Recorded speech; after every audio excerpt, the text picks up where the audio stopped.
Hello বন্ধুরা, কখনো কি ভেবে দেখেছো হেলিকপ্টার নামার জায়গায় সবসময় কেন এইচ লেখা থাকে? পেঁয়াজ কাটলেই চোখ দিয়ে কেন পানি বের হয়? মানুষ কি সত্যিই তার মস্তিষ্কের 100% ব্যবহার করতে পারে? আর সোনা একটি ধাতু হওয়া সত্ত্বেও এটি কেন এত দামি? রোলস রয়েসের বুনেটে যে উড়ন্ত মূর্তি থাকে তার পেছনের সত্যটা হয়তো তুমি জানো না। আর এমন অনেক বিষয় আছে যেগুলো জানলে তুমি ভাববে এমনটাও কি সম্ভব? তো জানতে হলে ভিডিওটি শেষ পর্যন্ত দেখো। কখনো কি ভেবে দেখেছো সোনা একটি ধাতু হয়েও এটি কেন এত দামি? শুধু কি এর রঙের জন্য?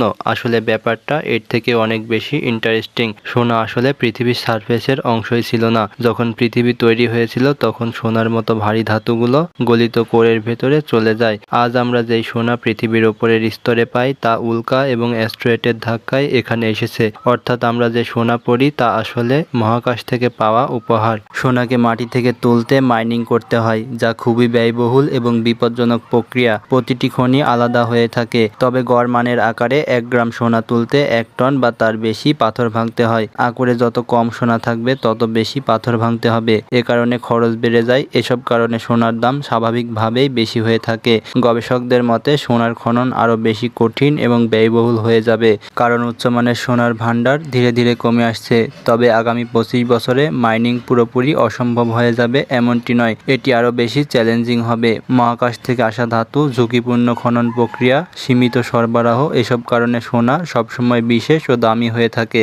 নাম্বার 10, কখনো কি ভেবে দেখেছো হেলিকপ্টার নামার জায়গায় সবসময় কেন এইচ লেখা থাকে? অন্য কোনো জিনিস কেন লেখা থাকে না? এককভাবে বলতে গেলে এটি H4 হেলিপ্যাডকে রিপ্রেজেন্ট করে, অর্থাৎ পাইলট দূর থেকেও বুঝতে পারে যে এটি একটি অফিসিয়াল ল্যান্ডিং স্পট। আসলে হেলিকপ্টারের ল্যান্ডিং খুবই সেনসিটিভ এবং ঝুঁকিপূর্ণ, তাই জায়গাটি একদম সমতল, পরিষ্কার এবং শক্ত হতে হয়। হেলিকপ্টারের দ্রুত ঘূর্ণায়মান রুটের আশেপাশের ছোট জিনিসও উড়িয়ে নিয়ে নিজের দিকে টেনে নিতে পারে। আর যদি কোনো বস্তু ব্লেডের সাথে ধাক্কা খায় তাহলে ভয়ঙ্কর দুর্ঘটনা ঘটতে পারে।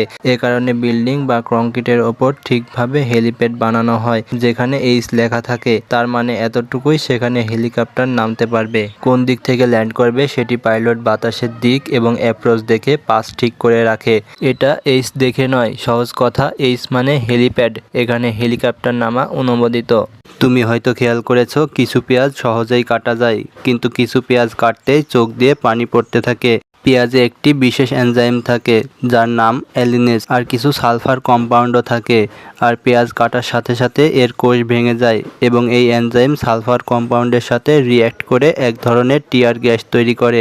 এর নাম হচ্ছে সিনপ্রোপেন্থিয়াল এস অক্সাইড। এই গ্যাস বাতাসে মিশে চোখে পৌঁছে চোখে জ্বালাপোড়া করে।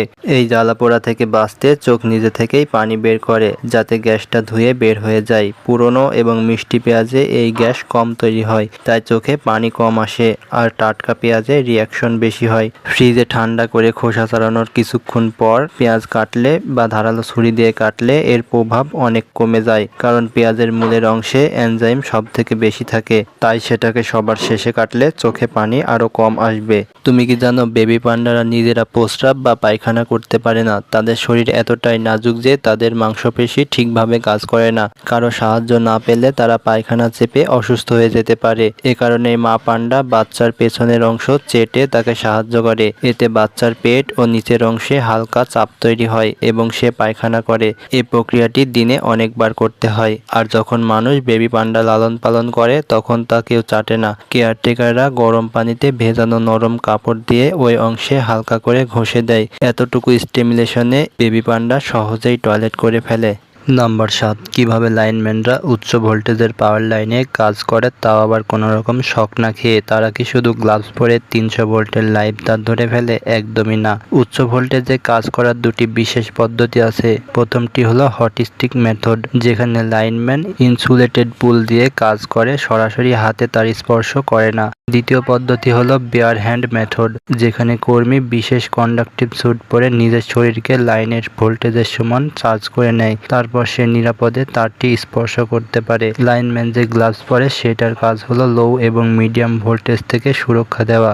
এই গ্লাভস বিশেষ ইনসুলেটিং রাবার দিয়ে তৈরি হয় এবং নির্দিষ্ট ভোল্টেজ রেটিং থাকে, কিন্তু 20,000 থেকে 30,000 ভোল্টের লাইভ লাইন শুধু গ্লাভস পরে ধরা সম্ভব নয়। হাই ভোল্টেজের কাজ করা হয় বিজ্ঞান, প্রশিক্ষণ এবং সঠিক কৌশলের মাধ্যমে, শুধু একজোড়া গ্লাভস দিয়ে নয়।